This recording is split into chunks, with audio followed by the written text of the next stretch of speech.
Hola YouTube nautas, bienvenidos al canal. En este video vamos a hablar sobre pacientes en muerte clínica que se recuperaron y contaron qué sintieron en aquellos momentos.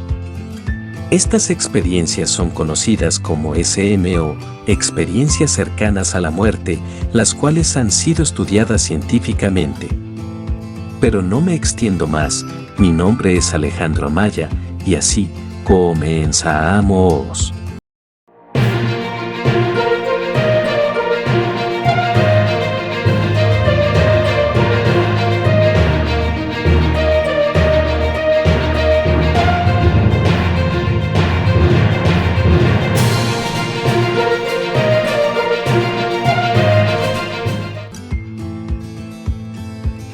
¿Sabe alguien cómo es la vida tras la muerte? ¿Hay algo después? ¿Realmente todo termina? Hay quien defiende que, en el tránsito, la vida pasa por delante de nuestros ojos en forma de diapositivas ordenadas. Algunos sostienen que se atraviesa un túnel de luz y que el alma se separa del cuerpo y levita, otros, que familiares ya fallecidos se aparecen para dar un último mensaje. Sea como sea, hay personas que aseguran que vuelven de ese trance. Los orígenes del estudio de las SM.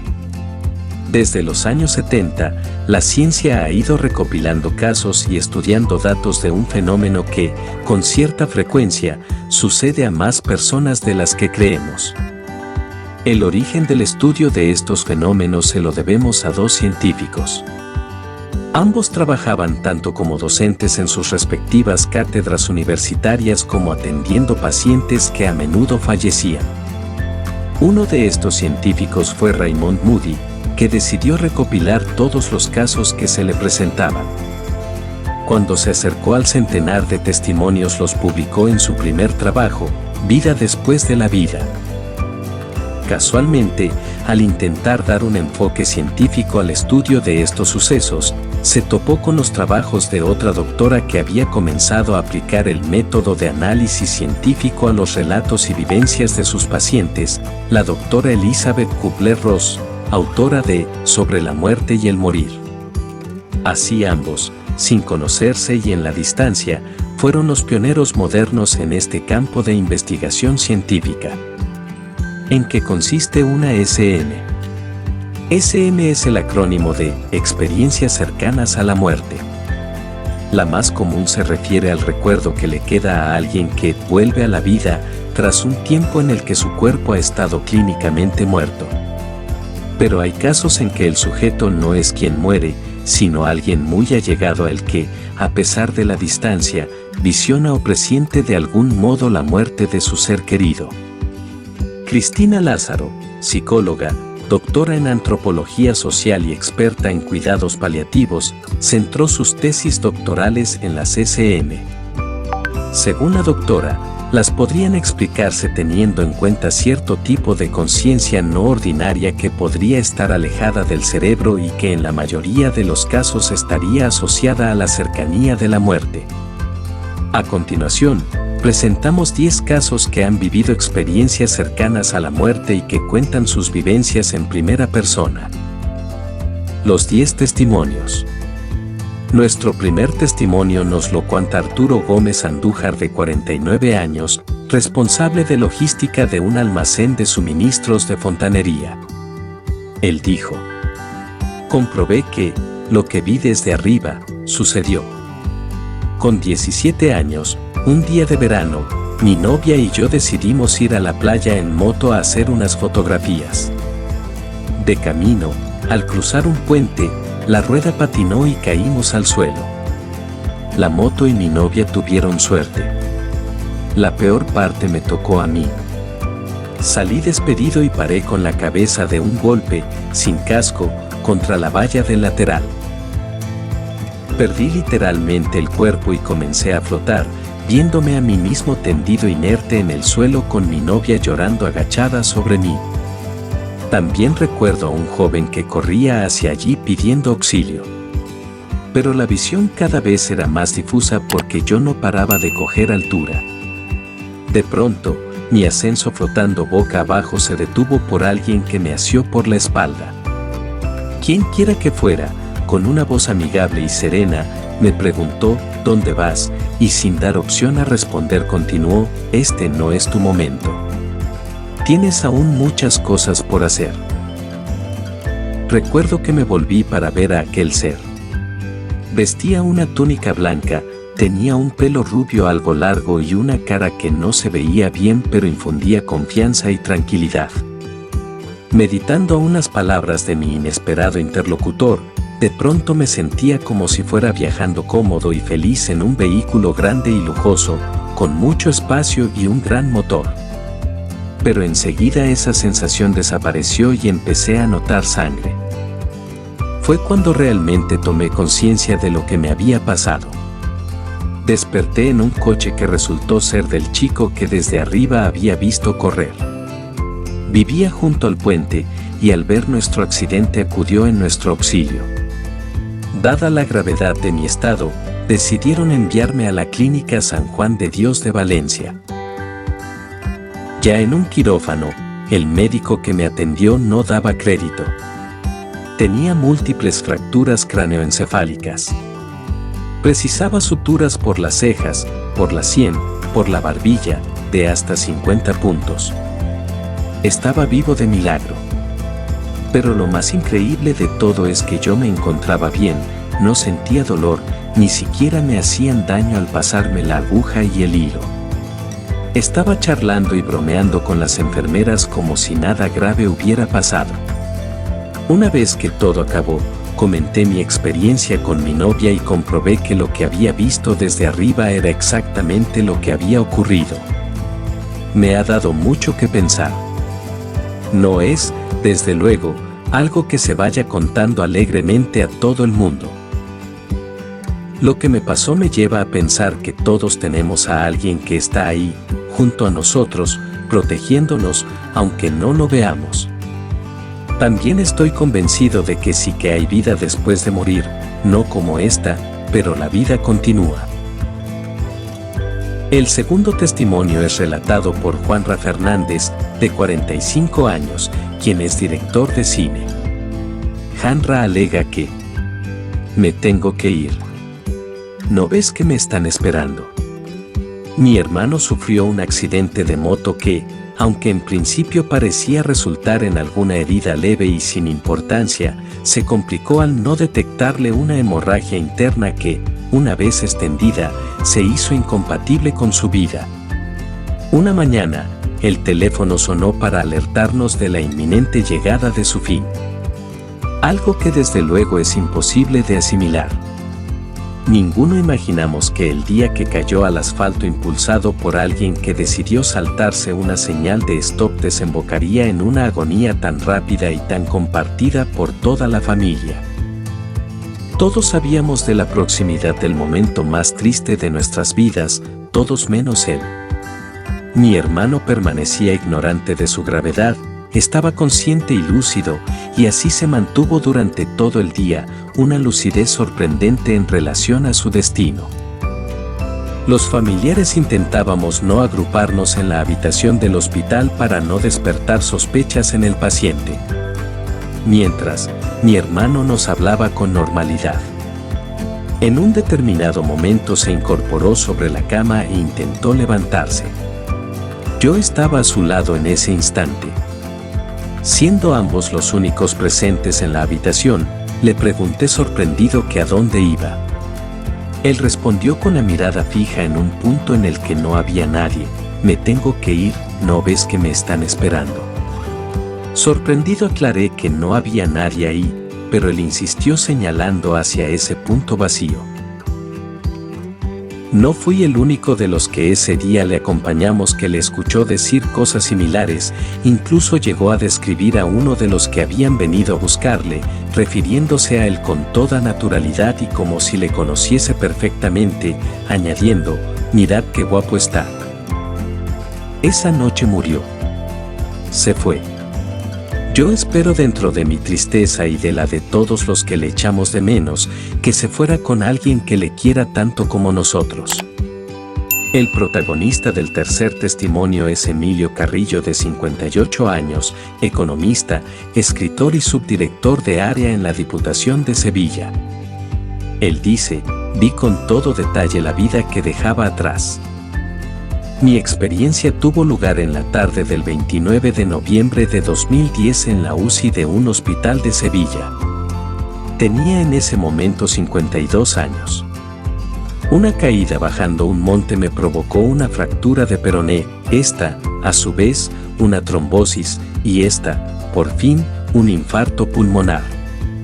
Y a ello se sumó un erróneo diagnóstico inicial del infarto como simple neumonía. A las 24 horas ingresé en la UCI en situación límite. Lo que sentí de manera clara y diáfana duró casi 2 horas de nuestro tiempo. Sería muy extenso compartir en palabras la vivencia, pero puede sintetizarse así.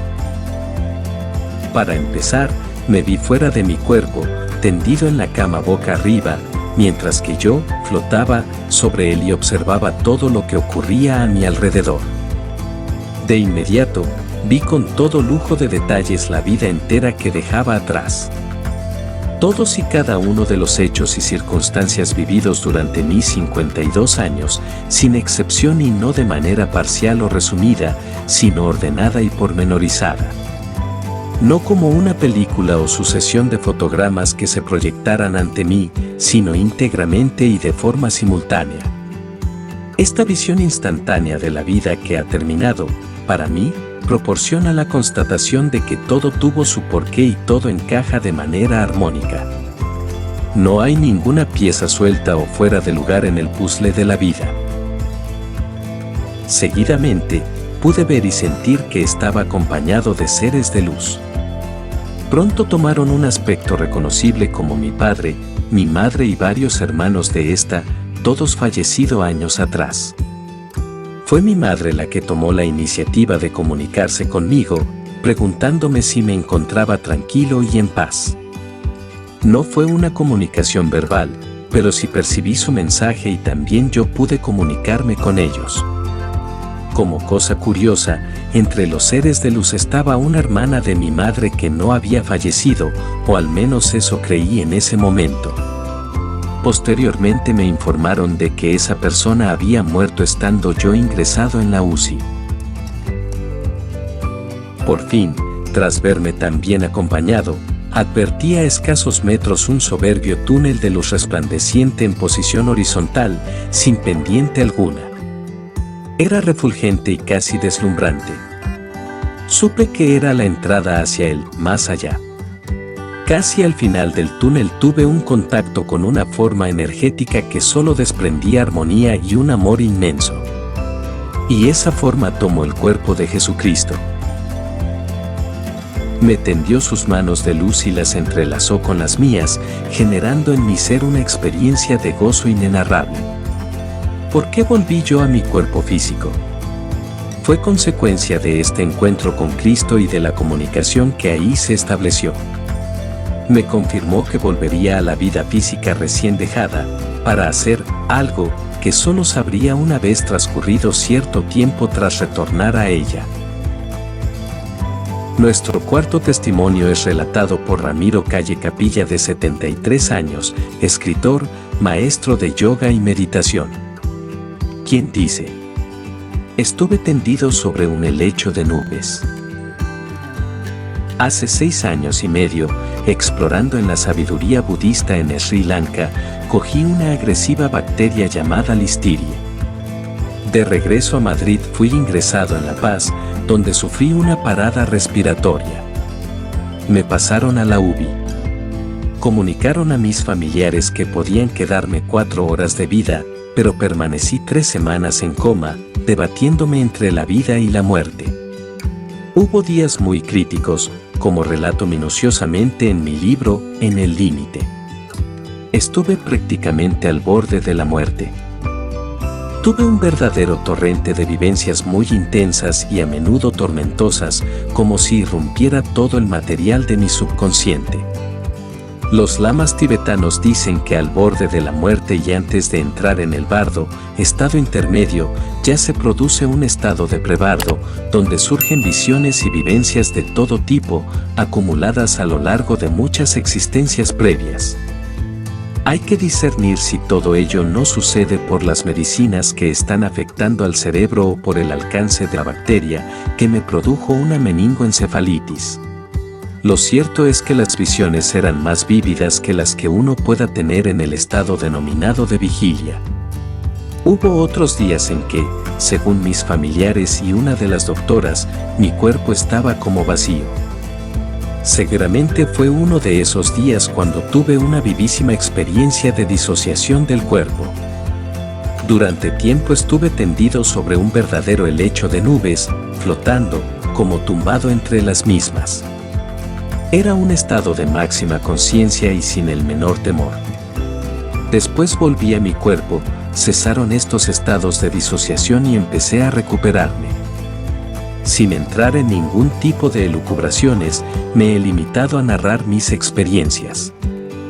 Lo importante es que el haber estado durante tanto tiempo haciendo piruetas entre la vida y la muerte me dio un profundísimo sentimiento de humildad y la certeza de que en esta vida lo verdaderamente importante es la compasión.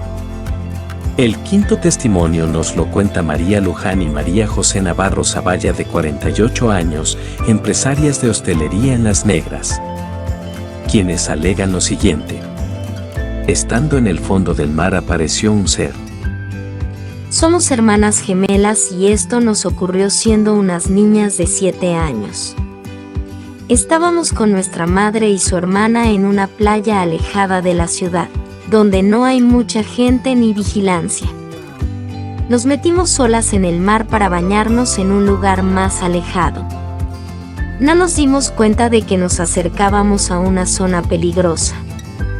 El fuerte oleaje nos arrastró mar adentro hasta que no pudimos hacer pie por la profundidad.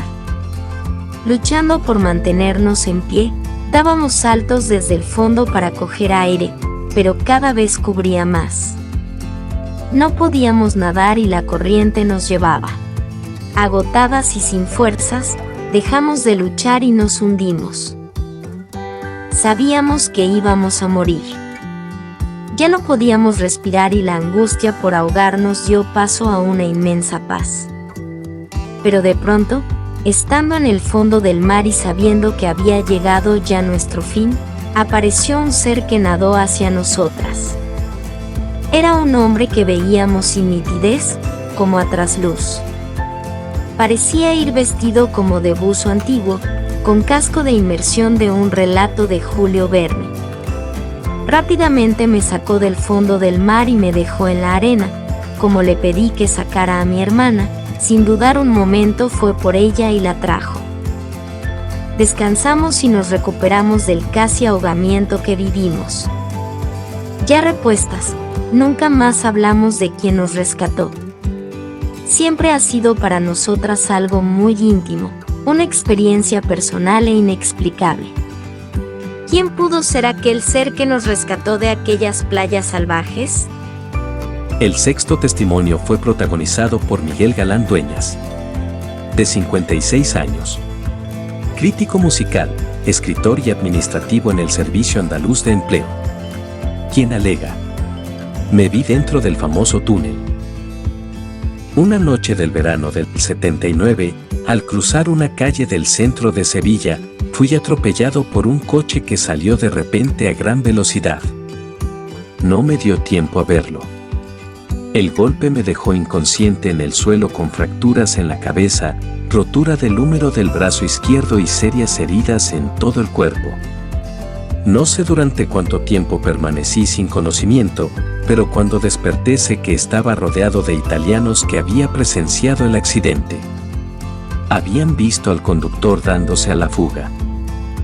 No se me olvidará lo que viví mientras estaba sin conciencia. Me vi dentro del famoso túnel. Al final vi una luz brillante que me cegaba.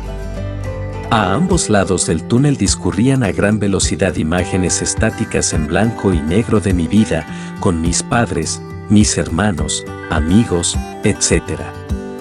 Imágenes que mostraban momentos que había olvidado, pero que reconocía como propias. Primero aparecieron las más antiguas, las de mi niñez.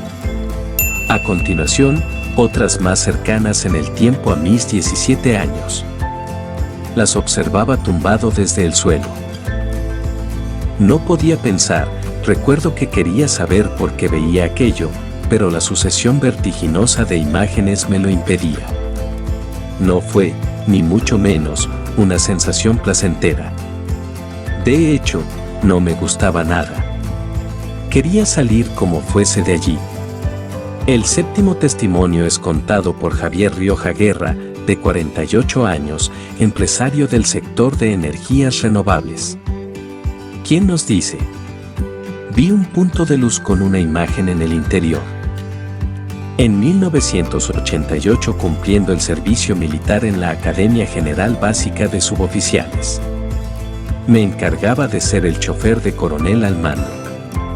Cuando llevaba unos 8 meses en el servicio militar, un compañero me contó que mi novia me traicionaba con un teniente. Cogí el coche del coronel y bajé al pueblo a buscarla. No la encontré a ella, pero sí a 2 compañeros recién licenciados que necesitaban llegar a Lérida para coger el tren y me convencieron para que los llevase. Yendo ya de camino, en una curva, la carretera desapareció y nos vimos volando sobre un barranco. Por el aire cortamos la copa de un gran pino, dimos la vuelta y caímos boca abajo al campo. El suelo donde aterrizamos estaba arado y el capó se enterró casi por completo. Recuerdo ver las ruedas girando con el coche clavado en el sembrado, mientras yo subía cada vez más rápido, alejándome, sin saber hacia dónde. Me sentía liberado, como si hubiera estado comprimido dentro de una botella y de golpe saliera de ella. Podía apreciar un punto de luz al final que se hacía grande, con una imagen en su interior. Era mi madre en la cocina de casa fregando los platos con un delantal azul. Recuerdo ver a mi amigo Tony en la cantina, a mi hermana en su casa de Venezuela, cogiendo un teléfono de color rojo que sonaba, mi primer beso con una chica, el agua correr en la riera del bosque cercano a mi casa, a mi hermano Carlos haciendo ondas con el humo de un cigarrillo. De repente la imagen cambió y repasé aquel día de principio a fin. Ahí noté como alguien me tocaba preguntándome si me encontraba bien. Abrí los ojos y noté algo que me caía en la cara. Yo estaba tumbado en el techo del coche volcado y mi acompañante colgaba del cinturón de seguridad sobre mí. Pregunté qué sucedía y me respondieron que habíamos tenido un accidente. Me desmayé. Cuando recuperé el conocimiento despertaba de un coma de 2 días en un hospital de Lérida. Los 3 salvamos la vida aquel día. Tras esta experiencia perdí por completo el temor a la muerte y aprendí a valorar mucho más las cosas que nos rodean. Durante un tiempo lloraba por nada, me convertí en un sentimental que amaba a todo el mundo. Desde entonces procuro enfocar mi vida en ayudar a los demás. El 8º testimonio es contado por Cristina Domínguez Arceda, de 48 años, soprano. ¿Quién dice? Mi padre, joven, vino a despedirse de mí. Mi padre falleció un 24 de febrero del 2015. Lo enterramos 2 días después y vivimos todo aquello como si fuera una película, que la ves pero que no te está pasando a ti. El sepelio se celebró tan rápido que casi no nos dimos cuenta. Esperábamos que el sacerdote le dedicara unas palabras o que dijese algo más, pero fue un rito muy poco personal, muy metódico, la misa del día tal. Solo mencionó que se había dedicado a mi padre, pero nada más, y cuando nos quisimos dar cuenta, ya estaba enterrado y procedían a cerrar la tapa. Nos fuimos todos de allí y yo, que estaba agotada, me marché a mi casa a dormir. Llegó la noche y lo digo clarísimamente, mi padre vino a despedirse de mí. Me lo encontré, pero además joven, moreno, guapo como él era. Me estaba mirando con una sonrisa preciosa y con una mirada de amor única. Lo decía todo. Me dijo: estoy aquí aún. No me he ido todavía porque tenía que venir a despedirte. Me dio un vuelco el corazón. Estaba junto a mí, en mi cuarto, pero al mismo tiempo como en un entorno hospitalario, y muy joven. Pero aquella aparición, lejos de asustarme, me dejó como reconfortada. Quedé con una paz tan profunda, que estaba segura de que mi padre estaba bien. El noveno testimonio es relatado por Juan José Ruiz Saborido, de 52 años, conductor, quien dice: me desdoblé como si hubiera otro yo. Todo sucedió a finales de 1993, en el salón de mi casa en la ciudad de Sydney, Australia. Era domingo y después de comer sentí una presión en el pecho. Me acomodé en un sillón, pero no me dormí. De repente me vi envuelto en una aventura que nunca olvidaré. No recuerdo cómo, pero pasé del estado físico al espiritual. De pronto me encontraba en un lugar completamente oscuro e incómodo en el que me sentía como aprisionado. Tenía algo de miedo y pánico. Por encima de mi cabeza empezaron a surgir como unos trazos de luz que, a gran velocidad, descendían perdiéndose por debajo de mis pies. Después esos trazos se transformaron en una especie de luz ovalada, redonda y amarilla. Sin saber cómo ni por qué, me desdoblé. Empezó a salir mi yo espiritual por la cabeza como lo más natural del mundo. En ningún momento fue traumático, sino todo lo contrario, placentero, agradable y excitante. Una vez fuera, empecé a observarme y a estudiarme. Era como si hubiera otro yo a unos 10 metros de mí. Pensé: Dios mío, ¿es posible lo que estoy viendo? Pero si estoy en el espacio exterior, viajando por el cosmos. De pronto apareció ante mí un gran trozo de universo, todo negro, y en el centro vi un túnel. Me observé viajando a gran velocidad, hacia arriba, dentro de él. Vi una luz cegadora a la que me acerqué muy rápidamente. Instintivamente cerré los ojos, llevándome las manos al rostro para protegerme. Levanté los antebrazos contra mí e incliné un poco mi cuerpo en posición de defensa. Permanecí en esta posición un tiempo, pero no sucedió nada. Poco a poco empecé a relajarme, suavicé la presión de los brazos hasta que empecé a abrir los ojos y apartar las manos para intentar ver algo de lo que me rodeaba. Terminé descubriendo por completo mi cabeza y abriendo los ojos plenamente. Sentí paz y un inmenso placer. Y el 10º testimonio es contado por Irma Muñoz Sierra, de 46 años. Cantante y compositora, educadora de discapacitados intelectuales. Operadora de servicios de emergencias. Quien alega: de la niebla empezaron a surgir figuras. Yo estaba sola en mi salón, encogida en mi sofá y envuelta en una manta, viendo una película en la tele. Cada vez sentía más y más frío. Era una casa pequeña, de unos 45 metros, y el final del pasillo que lleva a las habitaciones estaba cerca. El intenso frío dio paso a un fuerte dolor en el pecho y en la espalda. Me sentía francamente mal. Tuve que restregarme los ojos varias veces porque empecé a ver borroso. Al fondo del pasillo parecía haber cierta niebla.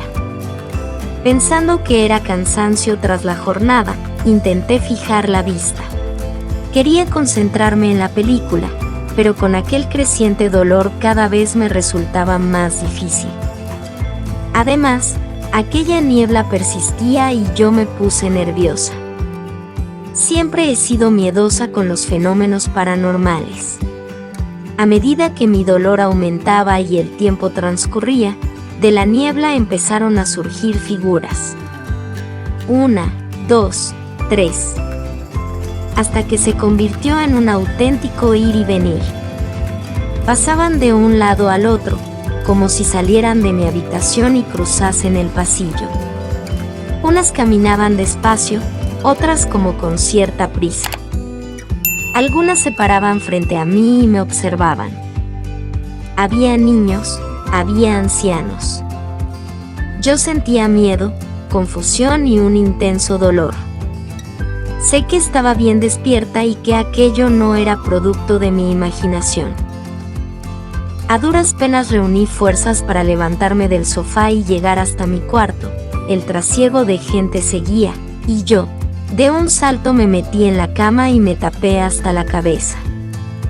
Empecé a sentir que mi cuerpo se estiraba en la cama y que mi conciencia se escapaba de mi control. El dolor era fuerte, pero suave y placentero a la vez. Sentía como si mi cuerpo y mi mente se estuviesen separando. No sé cuánto duró. No me desperté, ya que estaba despierta, pero volví de allí donde me había marchado, tomé conciencia de lo que me había pasado, tomé forma de nuevo, me sentí en mi cuerpo. A raíz de esto, he tenido otras experiencias, unas parecidas y otras distintas. Cuando lo he contado, algunas personas no me han creído, otras me han ayudado. Bien porque han vivido algo parecido, bien porque lo respetan y creen que es posible que ocurra. Y bueno, YouTubenautas, estas fueron las 10 experiencias cercanas a la muerte. Si te gustó el video, por favor recompénsame con un like. Y si te gusta el contenido del canal, te invito a suscribirte y a activar la campanita para que no te pierdas ninguna de mis historias, que como podrás ver cuento con una amplia diversidad de ellas. Hasta la próxima.